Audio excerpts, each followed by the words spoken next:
может быть приятнее, чем новогодние праздники? Во Владикавказе состоялась благотворительная акция «Рождественский подарок ребенку». Фонд «Быть добру» поздравил детей-инвалидов с праздником. Хотим подарить им праздник новогодний.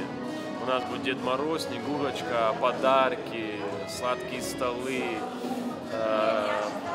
Для нас эти дети, можно сказать, это наши дети. Мы, как им начали помогать, до сих пор с ними общаемся, связь не теряем.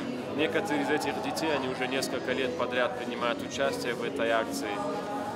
Хочу напомнить, что эта акция уже 6-й раз проводится, 6-й год.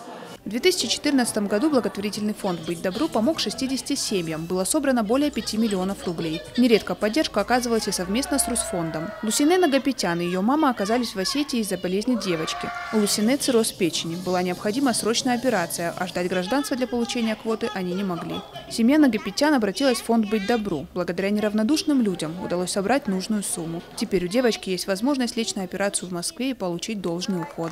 Люди очень тепло отозвались на нашу проблему, на нашу беду.